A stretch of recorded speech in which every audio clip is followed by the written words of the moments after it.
From chaos to order, the call to reprogram your mind. No man is free who is not master of himself. Epictetus. There's a war raging inside you, not the kind fought with swords or machines, but with hesitation, with distraction, with the quiet pull of everything that wants to own your attention. You wake up every day in a world that profits from your weakness, rewards your comfort, and dulls your edge. Notifications before your first breath, opinions before your first thought, a to-do list longer than your own sense of purpose. You say you want to grow, you say you want discipline, but discipline isn't something you find, it's something you build. And if you want to build it, you must reprogram your mind. Not by accident, not by waiting for the right mood, but by force. Not the kind of force that crushes, the kind that awakens, the kind the Stoics practiced, a daily rebellion against chaos, a deliberate march toward mental order. Because without order, your life is ruled by emotion. And when emotion rules, clarity vanishes. You chase pleasure, you avoid pain, you become predictable, weak, uncentered. But within you is another self, the unshakable self, the one you glimpse in rare moments of silence and stillness, the version of you that doesn't bow to temptation, who doesn't flinch at discomfort, who doesn't beg for motivation, because he is the fire. That self, the Stoic within, needs to be called forward. And today, we do just that. The modern problem, mind without mastery. Let's be honest, modern life is engineered to weaken your will, to reward conformity and punish contemplation, to flood your mind with choices so you never choose your true direction. You're not alone. Billions feel the same fragmentation. Ambition without structure, energy without discipline, potential without purpose. You don't lack intelligence, you lack inner order. And the ancient Stoics knew this struggle well. Marcus Aurelius, a Roman emperor ruling over millions, wrote in his private journals, "You have power over your mind, not outside events. Realize this, and you will find strength." That's the message. Reclaim your mind, or remain a prisoner to everything outside of it. Radical self-development begins in the mind. You cannot build an extraordinary life with a chaotic mind. Discipline is not about rigidity or suppression. It's about alignment. It's about building the mental architecture necessary to withstand life's chaos without losing your integrity. Radical self-development is not soft work. It's not done in yoga studios and wellness retreats. It's done in the trenches of your habits, in your daily decisions, in how you speak to yourself when no one is watching. It's radical because it's rare, because most people will never choose to walk the harder path. But you came here for more, and to claim it, you need a blueprint, a system.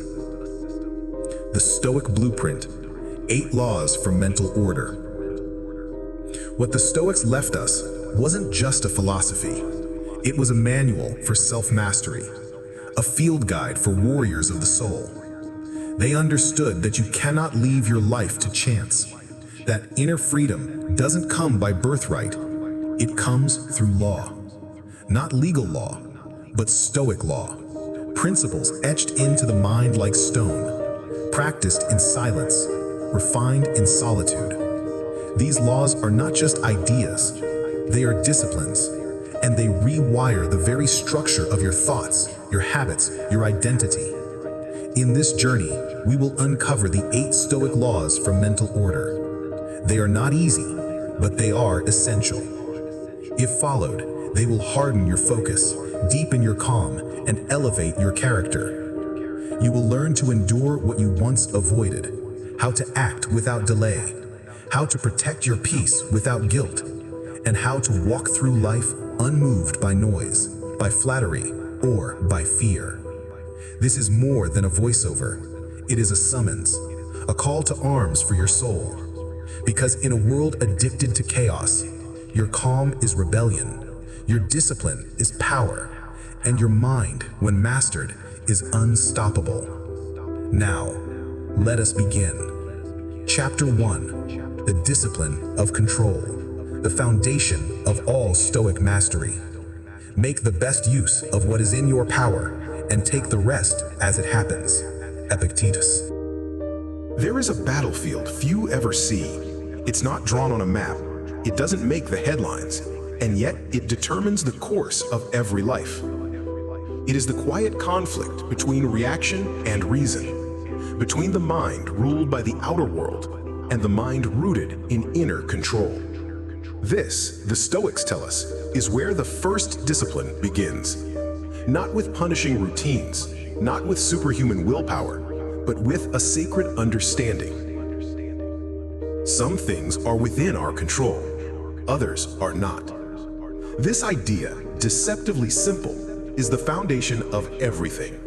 And yet how many of us live this way? We rage at traffic. We agonize over what others think. We lose sleep worrying about results we cannot force, outcomes we cannot guarantee, futures that may never come. We try to control the uncontrollable, and in doing so, we abandon the only true power we've ever had, our ability to govern ourselves. The illusion of control. It begins early. We're taught to chase perfection, predictability, certainty. We become addicted to managing outcomes, scripting life, avoiding surprise. We confuse responsibility with control. But life, raw, real, unfiltered life, doesn't care about our plans. It throws storms at us. It takes things away. It introduces chaos just when we thought we were safe. And when that happens, most people panic. They feel defeated, powerless, angry. But not the Stoic, because the Stoic knows this truth. You have power over your mind, not outside events. Realize this, and you will find strength. Marcus Aurelius. This is not just a clever quote. It is a survival strategy for the soul. When everything outside you spins in chaos, you anchor yourself by mastering what's inside. What you truly control. You do not control other people's opinions, but you control how much space you let them rent in your mind. You do not control the economy, the weather, or the mood of the world, but you control the tone of your response.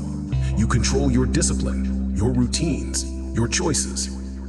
You don't control outcomes, but you do control the effort, the discipline, the mindset. This is what the Stoics called freedom. Not freedom from hardship, but freedom from being ruled by it. The training ground of the mind. Each day becomes your dojo. Every small frustration, your teacher. Every disappointment, your exercise in control. Every delay, every interruption, every inconvenience becomes a test. Will I let this control me, or will I remain sovereign over myself? And it's not just in grand, dramatic moments. It's in the smallest choices. It's in the breath you take before replying to anger. It's in the decision to turn off the news and go for a walk. It's in letting go of the urge to win every argument, and instead preserving your energy for something higher. You reprogram your mind one small act of control at a time. The cost of chasing the uncontrollable. Consider how much peace we've lost to things we never had control over. How many days were wasted worrying about something we could not change? How much mental clutter we've carried? Arguments rehearsed, approval chased, futures feared. Every second of that was voluntary suffering. We suffer more often in imagination than in reality. Seneca. The Stoic doesn't eliminate pain, but they eliminate needless pain, the kind we choose by fixating on what is not ours to manage. The Stoic path forward. So what is yours to control? Your choices, your discipline, your values, your perception, your attitude, your character. When you stop trying to control outcomes, you start controlling input. And over time, the compound interest of disciplined input builds a life that no external event can take from you. You become unshakable, not because storms don't come, but because your roots run deep in self-governance. This is what the Stoics call the true fortress. Not walls around your home, but walls around your peace. The call to reclaim your power. So ask yourself today, what have I been trying to control that is not mine to control? Release it. Then ask, what within me have I neglected to master? Face it. That is the work of a lifetime. That is the beginning of true freedom. Because the mind cannot be free if it's ruled by the world. It can only be free when it rules itself. This is not easy, but it is the foundation of everything. If you cannot control your inner world, you will forever be at the mercy of the outer one. So begin there. Reprogram your thoughts. Discipline your attention. Refuse to be mastered by anything outside of you. And the moment you do, you step into power. Not power over others, but the only power that truly matters.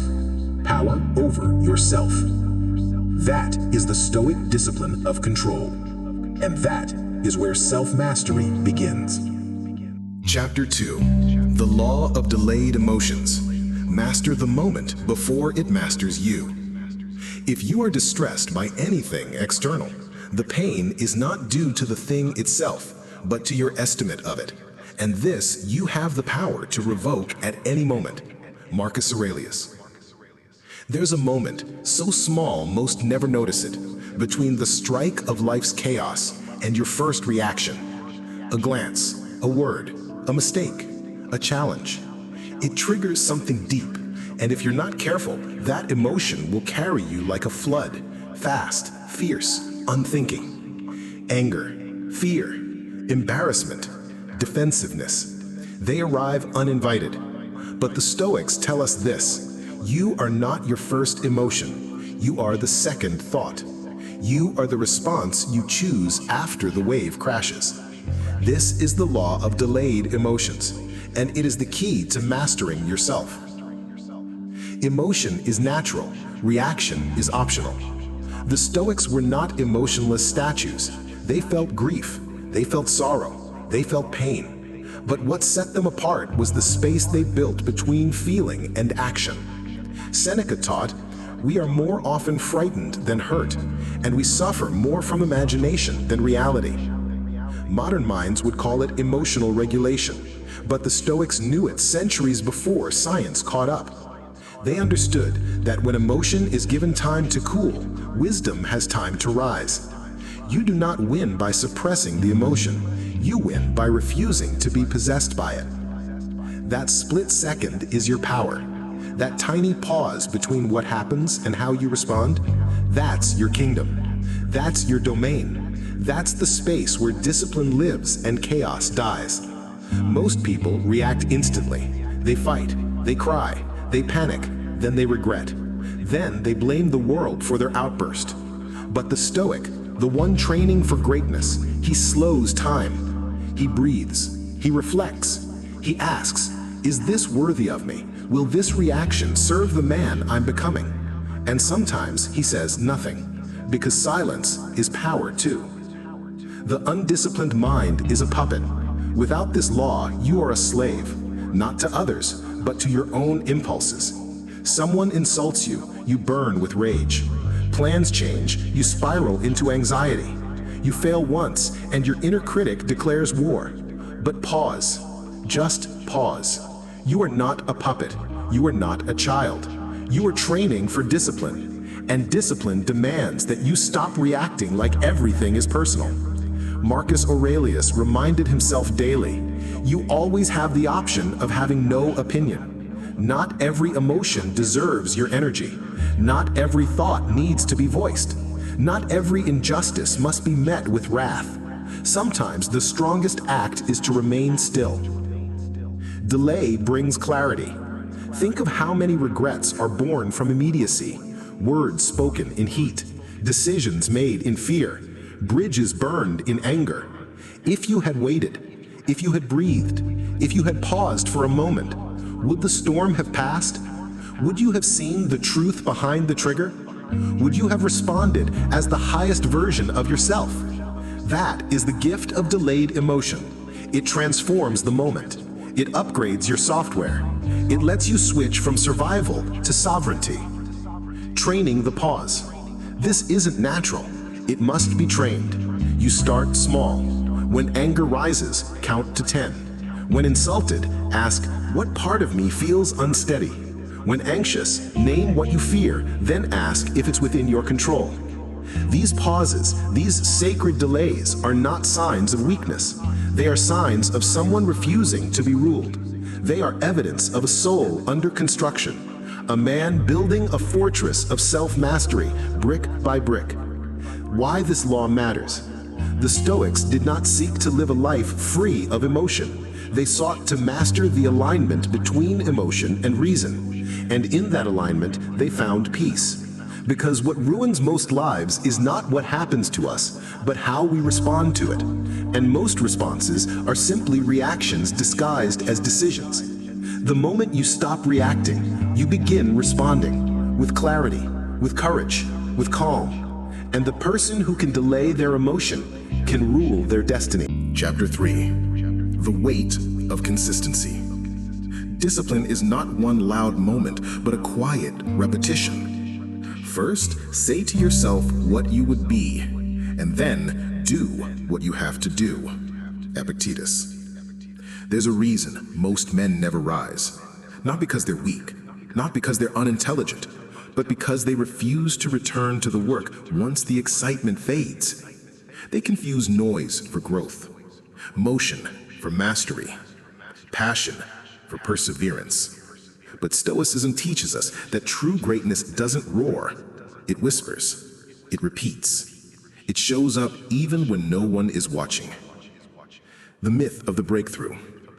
We live in a culture addicted to breakthroughs. We crave sudden transformation. One powerful quote to fix our mindset. One motivational video to change our life. One Monday morning where everything finally clicks. But real transformation doesn't come in a flash. It comes in fragments. One intentional action done again and again and again. Tiny bricks laid daily until a fortress of character rises silently behind us. Repetition is the hidden ritual of the wise. The foolish man waits to feel ready. The wise man understands. You become ready by doing the thing before you feel prepared. Discipline is not about emotional excitement. It's about moral commitment. It's about living according to your values, especially when it's inconvenient. Waste no more time arguing what a good man should be. Be one. Marcus Aurelius. The Stoics weren't dazzled by talent. They were devoted to practice. Embrace the boredom of excellence. Here's the truth they won't tell you on social media. Excellence is boring. Discipline is monotonous. The climb to greatness is not a thrilling sprint. It's a quiet walk in the same direction every single day. It means showing up when you're uninspired, choosing your goal over your mood, doing what you said you would do long after the feeling has faded. And if you can embrace that boredom, if you can honor those mundane repetitions, you're already leagues ahead of those chasing dopamine over duty. You become what you return to. Every day, life will offer you two paths. The path of comfort, easy, soft, seductive, or the path of character, rigid, hard, but holy. Which do you return to? Consistency is not about perfection. It's about loyalty. Loyalty to your future self. Loyalty to your vision. Loyalty to the person you said you were becoming.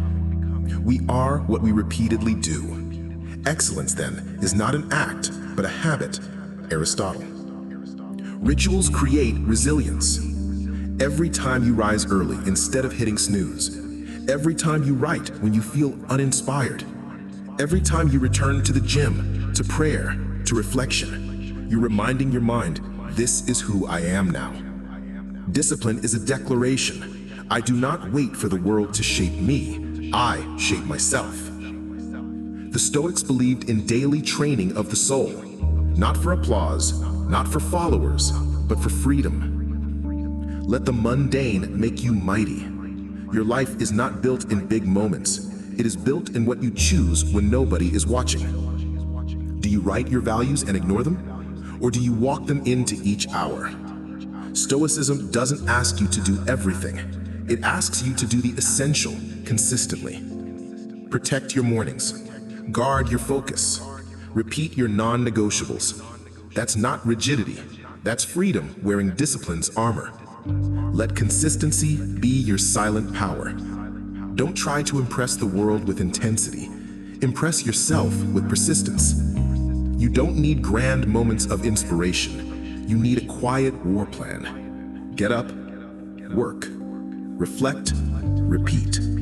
Because one day, someone will look at your life and ask, how did you build something so strong? And you'll smile and say, brick by brick, step by step, word by word. Final reflection. Let the world be loud.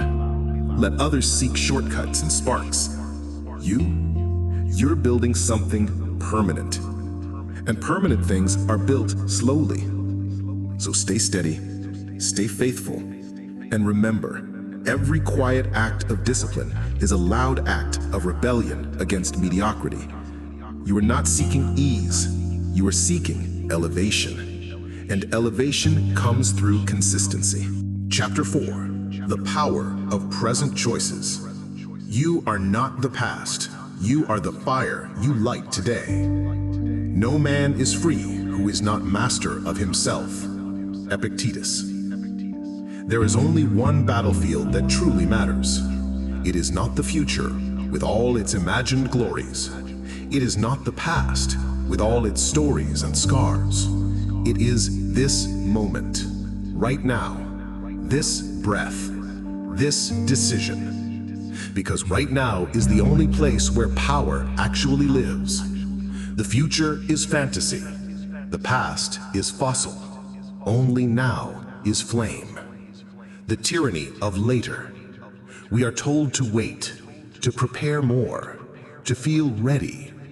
We say, I'll start tomorrow. I'll commit when life slows down. I'll change someday. But someday is a mirage, and tomorrow is the graveyard of intentions. The Stoics knew this deception well. You could leave life right now. Let that determine what you do and say and think. There is no later. There is only now. And your freedom is forged in the furnace of this moment's choice. One choice can shift your entire trajectory. Right now, you can take a different breath. Right now, you can say no to the old habit. Right now, you can choose to be calm when the world begs you to react. This is not about massive leaps. It's about micro decisions with macro impact. That one drink declined. That 5 a.m. alarm honored. That journal opened when you'd rather scroll. That single act becomes the spark that lights your soul again. Well-being is realized by small steps, but is truly no small thing. Zeno of Citium. Every present moment is a training ground. Life is not testing you, it's training you. Every traffic jam is a lesson in patience. Every rude comment is an invitation to self-command. Every temptation is a mirror asking, what do you serve? The Stoics saw life as a gymnasium of the spirit, not something to escape from, but something to train within. Each moment becomes a moral rep, and the stronger your presence, the deeper your peace. The battle for self-mastery is always now. Think of the person you want to be, not the distant version 10 years from now, but the man or woman you admire, the one who lives with integrity, calm, and strength. They don't arrive someday. They are sculpted now, in this hour, by this decision, in this posture of awareness. How long are you going to wait before you demand the best for yourself? Epictetus. You don't become your highest self by dreaming. You become it by doing. Now. Living intentionally begins with awareness. We are not sleepwalkers. We are architects. But to build, you must first see. That means noticing the patterns, becoming aware of when you check out, when you escape, when you betray your own intentions. You must catch yourself in the act of drifting and choose to return, to breathe, to feel, to act not from habit, but from principle. This is presence, and it is power. Let go of what you cannot control. Focus on this. What happened yesterday? Not yours to change. What will happen tomorrow? Not yours to predict. What do you have? This. Your attitude, your effort, your virtue. This moment asks only one thing. Will you respond, or will you react? The first creates growth. The second deepens your chains. You're only ever one choice away from clarity, from a better path, from inner victory. And that choice is always waiting, not in grand gestures, but in simple obedience to your deepest values. You are not bound to your habits. You are not chained to your past. You are not a prisoner of who you were. You are always just one bold, deliberate choice away from transformation. And you get that chance every single moment. Final reflection. You don't need to conquer time. You need to honor it. And the way to do that is to own the sacred ground beneath your feet, this moment. Right now, in this breath, you can redirect your life. You can pause. You can say no to chaos. You can say yes to growth. The past does not define you. The future does not control you. But your present choices, they shape the man or woman you are becoming. So breathe deeply, choose wisely, and walk forward, not as a victim of time, but as its master. That is the Stoic path. Chapter 5. Endure with grace. Turning pain into strength. The flame that cannot be extinguished. Fire feeds on obstacles. Marcus Aurelius. Pain will come, not as punishment, not as proof that you failed, but as life's most honest companion, the teacher that doesn't flatter, but always reveals what you truly are. In the quiet hours of your struggle, in the midnight weight of grief, in the echo of a door that closes forever, you find the lesson the comfortable never learn. That growth often wears the mask of hardship. The Stoic view of suffering. The Stoics didn't ask for pain, but they weren't surprised by it either. They believed that to suffer is not misfortune, but an opportunity, an invitation to turn inward, to build what cannot be taken, to refine the soul like iron in flame. Difficulties show what men are, Epictetus. And so, when suffering knocks, the Stoic does not panic. He opens the door. He says, "Welcome, I have trained for you." Embrace the furnace, become the sword. You are not the pain. You are the response to it. The rain falls on all, but only some learn to dance in it. The fire burns us all, but only some rise from the ashes stronger. What you endure is not your enemy.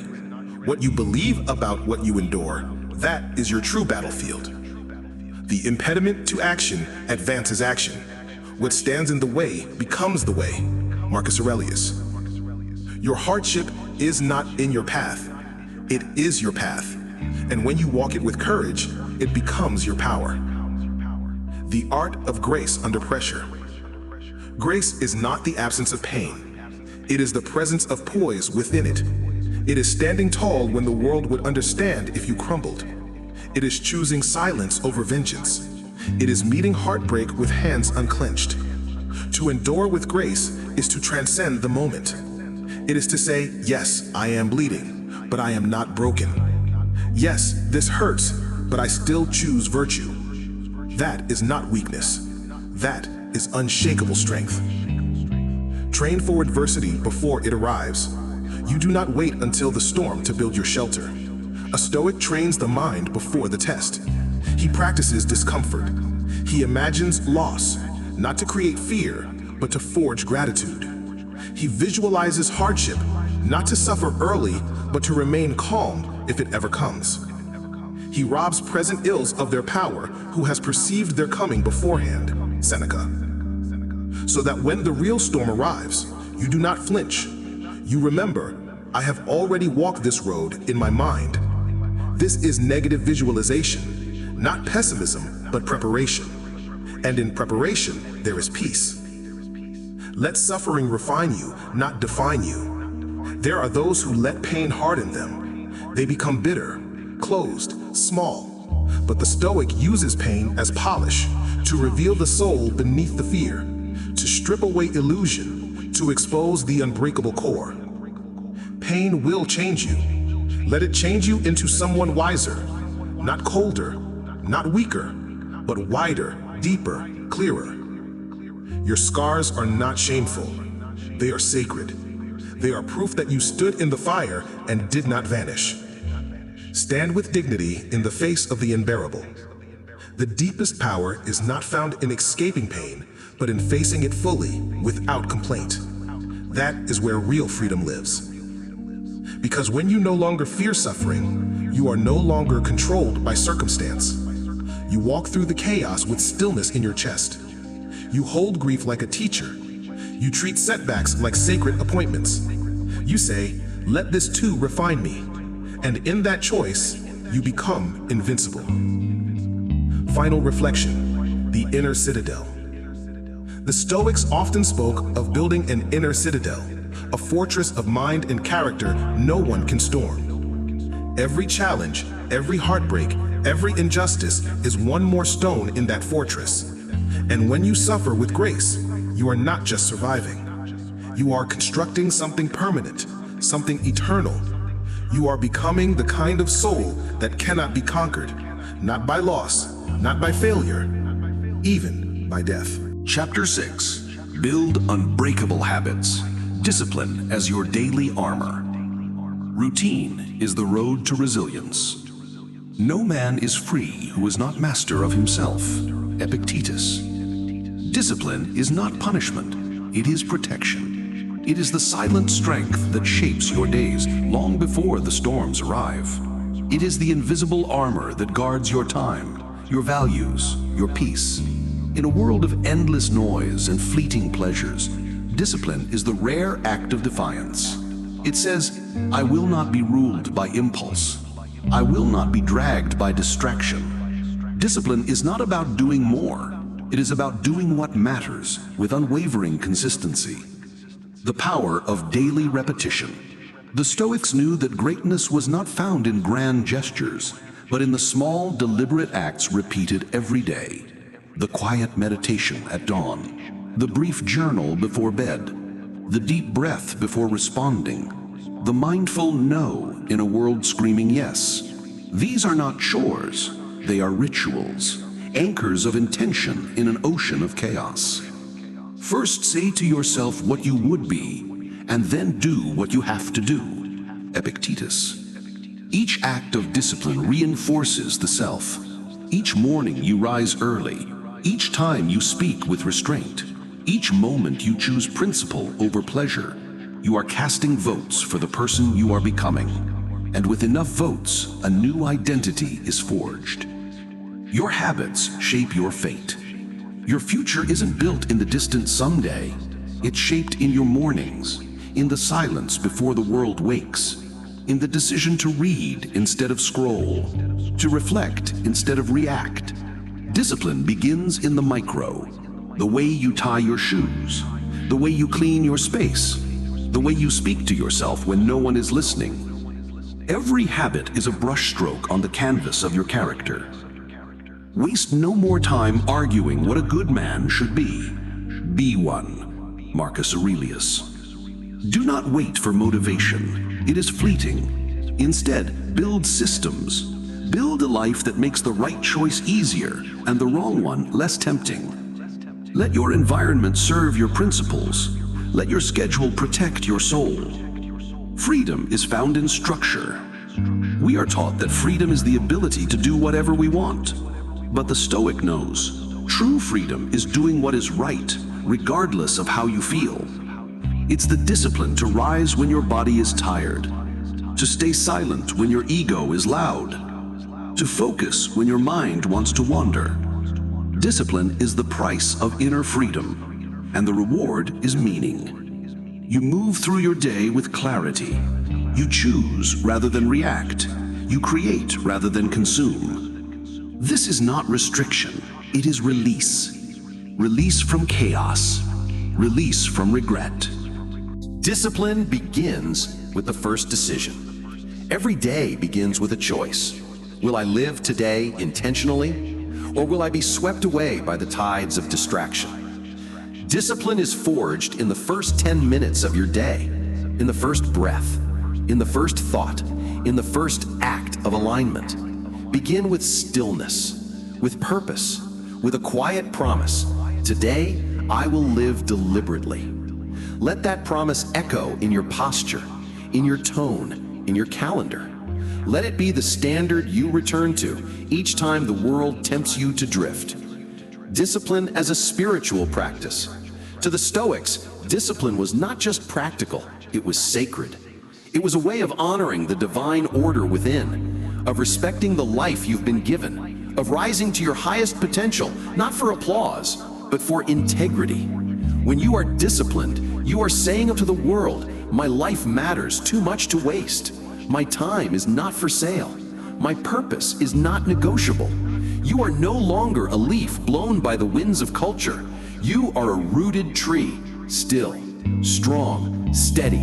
And in that steadiness, you become a lighthouse for others, not by preaching, but by being. Final reflection, your habits are your legacy. At the end of your life, it won't be your dreams that define you. It will be your disciplines. The quiet choices you made when no one was watching. Did you live with intention? Did you hold your standards high? Did you show up when it was hard? Did you align your actions with your values? These are the questions that echo beyond the grave. Your habits are your character in motion, and your character is your contribution to the world. Build that legacy now, one small, steady act at a time. Chapter 7. Master the mind, the power of perception and framing reality. Reality is shaped not by what happens to you, but by how you see it. Man is disturbed not by things, but by the view he takes of them. Epictetus. A fire rages through a forest. To one man, it is the end of all things. To another, it is the beginning of rebirth. The same event, two minds, two realities. What if the greatest power you have is not in what you control with your hands, but in how you frame the meaning of your experience? This is the Stoic secret. The mind is the master lens through which life is lived, and every moment you are choosing the frame. Your perception is the architect of your inner world. There are no events that are inherently good or bad. There is only perception, your interpretation. A delay is not a problem unless you tell yourself it is. A loss is not a failure unless you assign it that story. The Stoics didn't ask for an easier life. They trained their mind to carry any life with clarity and grace. The universe is change. Our life is what our thoughts make it. Marcus Aurelius. When you suffer, it's not always because of the event, but because of the meaning you've given to the event. Change the meaning, and you change the emotion. Change the emotion, and you reclaim your strength. Framing is a discipline of the soul. Your mind is not a camera passively recording life. It is a painter, adding color, light, and texture to everything it touches. And you choose the brush. The question isn't just what happened. It's what story will I tell about what happened? A challenge is not the universe punishing you. It's the universe inviting your growth. A failure is not a sentence of shame. It's a stone on the path of mastery. A rejection is not a wound. It's a redirection to where you truly belong. This is not delusion. This is power. The Stoic way of seeing. The Stoics practiced what we might call mental jujitsu, taking the energy of adversity and flipping it into strength. They called this turning the obstacle upside down. The impediment to action advances action. What stands in the way becomes the way. Marcus Aurelius. That betrayal, it sharpened your discernment. That hardship, it deepened your resolve. That closed door, it turned you inward where your real foundation lives. Everything can be fuel if you choose to frame it that way. Reframing reality, a mental practice. Begin now, right now. Scan your life. What story are you telling about your pain, about your delays, about your past? Ask, is this the only way to see this? Is this the most empowering way to see this? You are not a prisoner of first thoughts. You are the editor. Rewrite, reframe, redirect. This practice, done daily, rewires your mind. It becomes a form of mental alchemy, turning adversity into growth, turning delay into patience, turning setbacks into soul-building experiences. Seeing the world as it is and as it can be. The Stoic does not pretend suffering doesn't exist. They simply refuse to give it the final word. They look directly at life, raw and unsanitized, and then ask, what does virtue require of me here? Not why is this happening to me, but how can I grow from this? This shift is liberation. It gives you back the steering wheel. It returns your dignity. It rebuilds the inner sanctuary that no chaos can enter. Final reflection. Your mind, your fortress. The world will not stop testing you. Life will not consult your calendar before tragedy strikes. But what you control, what you always control, is your frame. Choose the empowering perspective. Choose the useful interpretation. Choose the lens of wisdom. And you will discover you do not need a perfect life to feel peace. You do not need applause to feel worth. You do not need comfort to feel strong. You only need to master the one thing no one can take from you, your mind.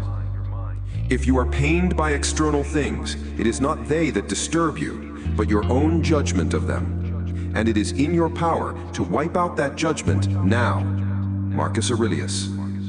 That power, that freedom, that shift in perception is the beginning of unshakable peace. Chapter 8. Embrace voluntary discomfort, training the spirit through endurance. Set aside a certain number of days during which you shall be content with the scantiest and cheapest fare, with coarse and rough dress, saying to yourself the while, "Is this the condition that I feared?" Seneca. In a world obsessed with comfort, the Stoics practiced the opposite. They embraced discomfort, not because they loved pain, but because they understood power. They understood that every moment of voluntary hardship forged a stronger soul, that true resilience was not something granted by luck, it was trained. Why discomfort is the pathway to strength. You grow only at the edge of your comfort. Ease creates softness. Comfort dulls the will. But hardship, especially the kind you choose, is what chisels discipline out of distraction. In our modern world, we are sold a lie that the goal of life is to be endlessly comfortable. Soft beds, fast food, instant gratification. But the Stoic knows these things make the body slower and the soul forgetful. Forgetful of what? Of its own strength. Discomfort builds the muscles that comfort cannot. When you fast, you remember the joy of nourishment. When you walk instead of drive, you reclaim time with your thoughts. When you rise early despite exhaustion, you meet the dawn with clarity. Each small act of chosen difficulty builds an unshakable inner core. The body resists, the mind protests, but the soul awakens. You are not punishing yourself. You are preparing yourself. Preparing for the days that will not ask permission before they challenge you. Preparing for loss, for change, for unexpected wins. Preparing for life. Seneca's exercise, the rehearsal of poverty. Seneca, one of the wealthiest men of his time, regularly slept on the floor, wore coarse clothing, ate only the simplest food. Why? So that when true hardship came, he could say, "This is nothing new. I have walked here before." This is the genius of voluntary discomfort. It defangs fear. When you've tasted emptiness, you stop being afraid of losing fullness. When you've endured the cold by choice, the storms life throws at you feel unmanageable. It is not about suffering for suffering's sake. It is about training your response. Modern comfort, ancient weakness. Most people today are addicted to convenience. They avoid silence. They avoid challenge. They avoid themselves. But you are here because you are done avoiding. You want more than comfort. You want character. And character is built one uncomfortable choice at a time. When you choose the harder path, you remember that you can. You remember that growth often sounds like your alarm clock, that strength tastes like discipline, that endurance feels like repetition. The Stoics weren't gods. They were men and women just like you, who chose discomfort so they wouldn't be broken by it when it came uninvited. Simple practices to train the soul. Cold showers to wake up your discipline. Early mornings to reclaim the quiet mind. Physical exercise to unite the body with will. Fasting to remember what true hunger feels like. Silence to hear what your soul is actually saying. None of these things require money. They require only a willingness to meet yourself at the edge of effort. And there, just beyond comfort, you find something most people never touch: dignity. You become what you're willing to endure. Look back on your own life. What shaped you? Was it the easy wins, the comfortable days, the soft seasons? Or was it the heartbreaks, the mornings you didn't feel like rising, but did? The decisions to keep going when quitting would have been easier. You are forged in fire. And the Stoic says, then light the flame yourself. When you train in discomfort, you are no longer afraid of life. Because you are no longer waiting for ease. You are becoming strength. Difficulties strengthen the mind, as labor does the body, Seneca. Let voluntary discomfort awaken you.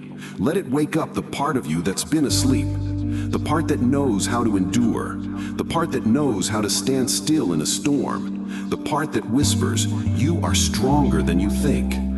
Don't wait for life to test you. Test yourself. Choose the cold, choose the quiet, choose the climb. And each time you do, you add another layer of calm, of courage, of conviction. This is not about punishing the self. It's about freeing the self from the chains of soft living. Discomfort is not your enemy. It is your gym. It is your altar. It is your teacher. Welcome it, and it will show you who you really are. Chapter 9. The Art of Delayed Gratification. Mastering your impulses through reason. No man is free who is not master of himself. Epictetus. In the fast-paced frenzy of modern life, there's a lie being whispered to you every single day. You need it now. The dopamine tap is always open. Fast food, fast answers, fast pleasure, fast success. But the Stoic knows anything that comes too quickly often leaves just as fast. And anything worth becoming takes time. What is delayed gratification? It is the quiet defiance against the tyranny of the moment. It is the man who chooses to walk away from temptation, even when no one would know if he said yes. It is the woman who forgoes applause now to build a legacy that will echo for generations. It is the soul that whispers, not yet, not now. There is something better, something lasting. The wisdom behind the pause. To delay gratification is to reclaim the pause. It is to step between the impulse and the reaction, and to fill that space with reason. The Stoics called this the highest human power, prohairesis, the ability to choose our response. A wild animal reacts, but a Stoic reflects. Do you need to buy that thing? Or are you escaping an emotion? Do you need to say those words? Or are they just your ego seeking a hit? When you delay gratification, you choose meaning over mood. And in that choice, you begin to master yourself. Pleasure without purpose is a prison. Look around. We live in a world where indulgence is not only normalized, it's celebrated. But what is the cost? Anxiety, addiction, aimlessness. The Stoics warned us, it is not the man who has too little, but the man who craves more who is poor. Seneca. Gratification that is grabbed too quickly leaves the soul empty. It is only when we practice restraint, when we learn the joy of not having, that we truly begin to understand what we need. The daily practice of self-mastery. Delayed gratification is not a grand gesture. It is a quiet discipline. It is choosing water over wine, silence over scrolling, reflection over reaction. It is the daily decision to postpone pleasure so that you can plant something deeper. Like a farmer who tills the soil, you resist the harvest until the roots are strong. Because you are not just feeding a moment, you are growing a future. Why most people will never taste true fulfillment. They run from boredom, from silence, from stillness.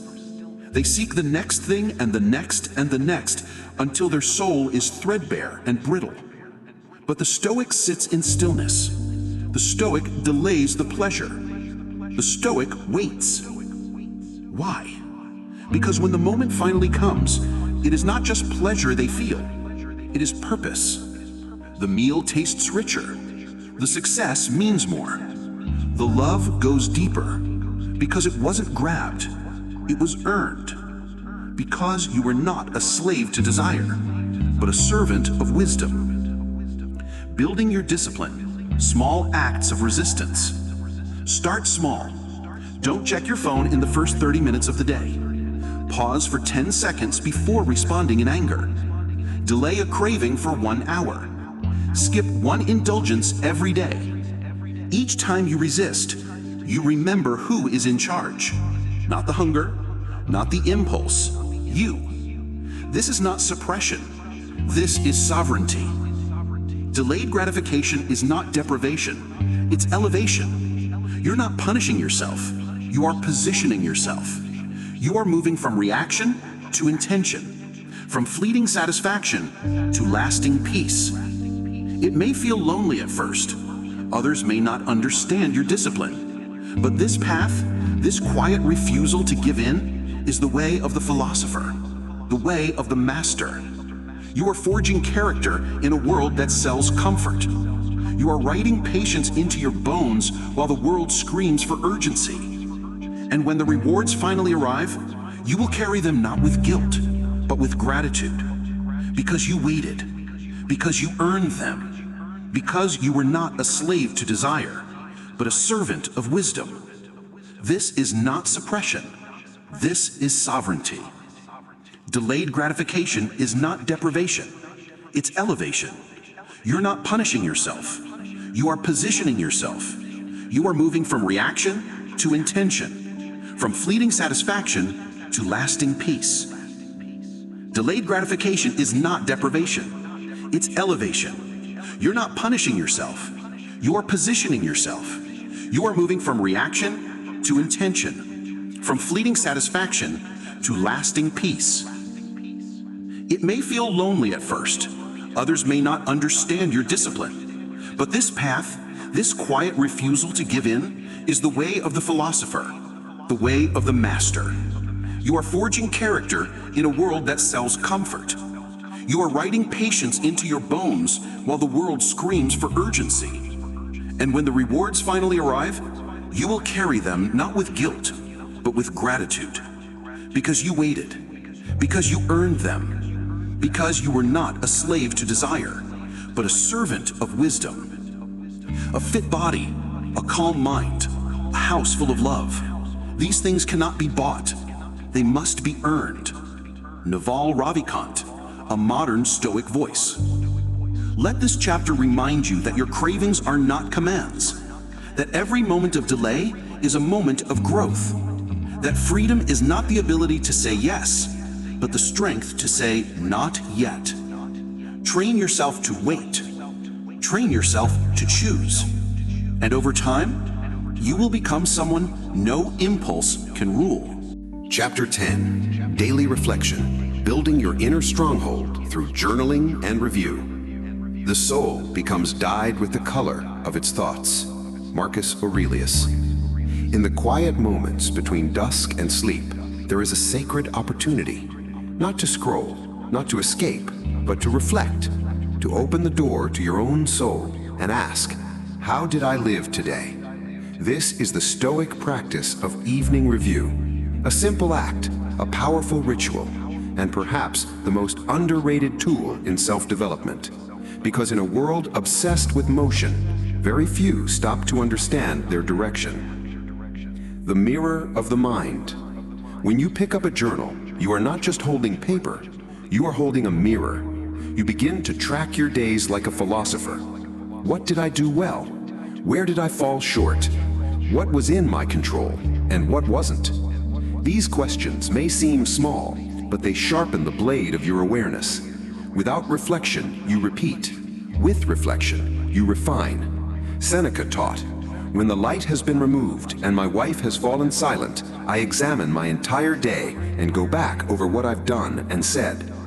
This is not a punishment, it is a liberation. You are learning to live with intention, not on autopilot. Why reflection builds resilience. The Stoics did not fear their flaws, they studied them, because every shortcoming, every emotional reaction, every moment of weakness is a teacher in disguise. Journaling is how you become the student of your own life. You begin to notice patterns, the triggers that stir your anger, the choices that lead to regret, the words that could have been more kind. And when you see it clearly, you gain the power to change it. The fortress within. Daily reflection is how you build your inner stronghold. In a noisy, judgmental world, you stop waiting for validation. You become your own mentor. You no longer measure your worth by what the world says. You measure it by how closely you live to your own principles. Today you may stumble, but if you see it, write it, and reflect on it, you rise wiser tomorrow. This is not self-criticism, it is self-construction. Brick by brick, page by page, you build a fortress of awareness. How to practice daily reflection the Stoic way. You don't need an expensive journal. You don't need fancy prompts. Just a pen, a few minutes, and the courage to look within. Ask yourself each night, what did I do today that I'm proud of? Where did I betray myself? What emotions ruled me and why? Did I act with wisdom, justice, courage, and temperance? What can I do differently tomorrow? You don't need to write a novel, just write your truth. And in so doing, you take ownership of your life. Why most people avoid it, and why you must not. Most people avoid reflection because they fear what they'll find. They fear guilt, they fear regret, they fear having to change. But the Stoic knows, fear is not a reason to turn away. It is a signal to lean in. Avoiding reflection is like walking in the dark and hoping you won't hit the wall. But when you light the lamp of introspection, your next step becomes clear. Your past stops defining you. It starts educating you. And that's the difference between regret and growth. Don't stumble over something behind you, Seneca said. The return to center. In your journal, you return to yourself, not to be perfect, but to be aligned. Each night becomes a reset, a recalibration.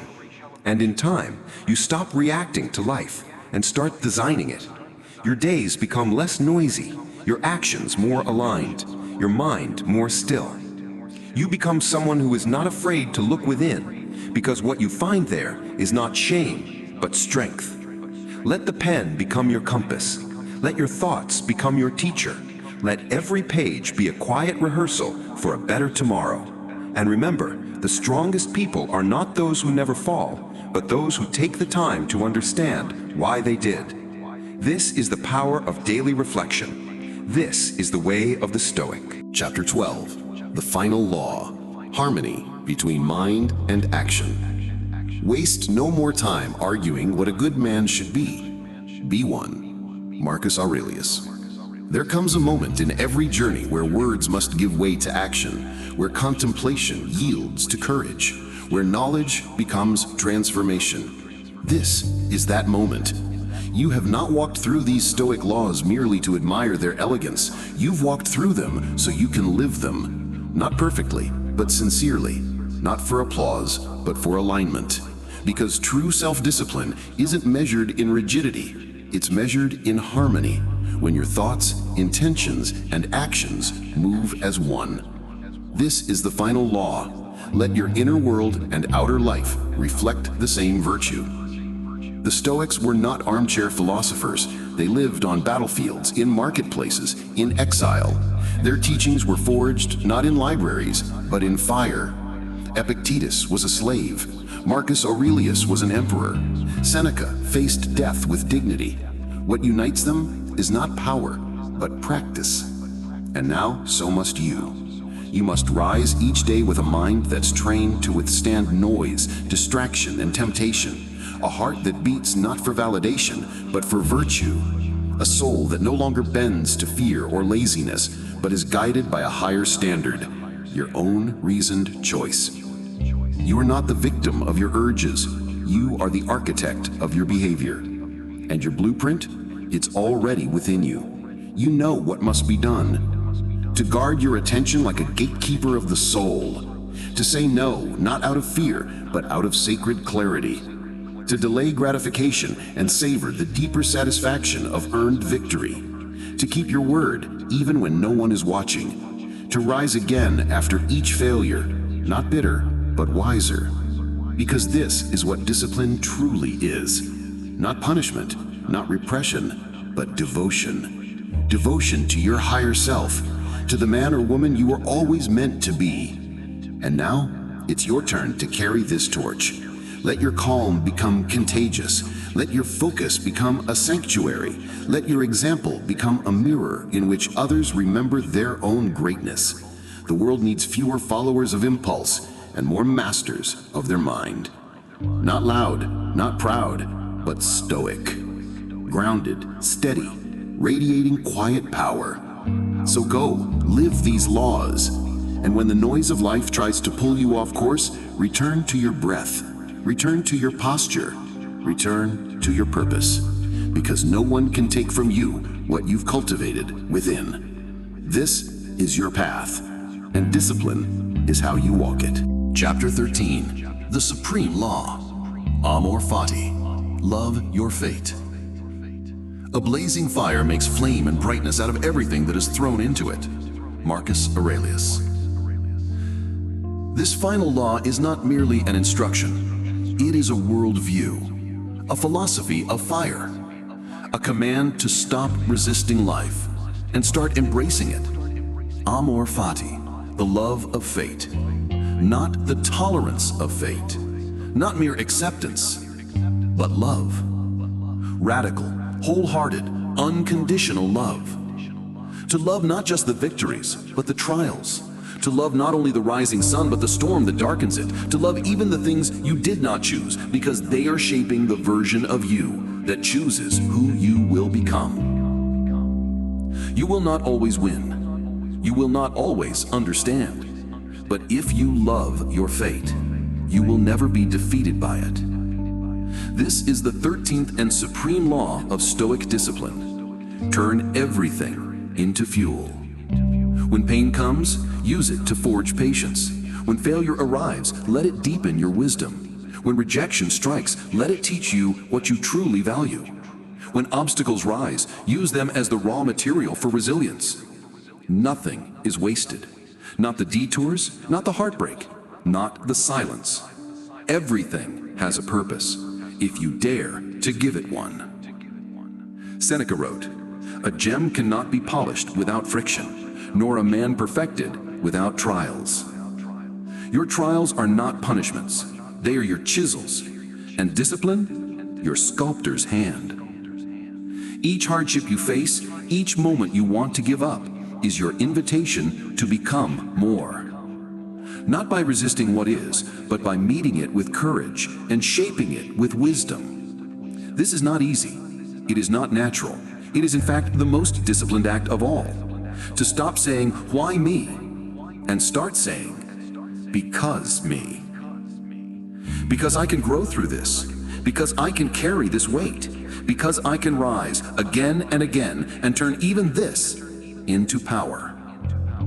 This is how you become unstoppable. Not through brute strength, but through spiritual transmutation, by turning setbacks into steps, pain into peace, and fate into fire. Amor fati is your crown, not forged in gold, but in endurance. Not placed on your head, but earned through how you walk. So wear it humbly, wear it fiercely, and let the world see that you are not a leaf blown by the wind, but the wind itself. This is where the path ends and begins. Because once you love your fate, you are no longer controlled by circumstance. You become the author of your story. And that is the final discipline.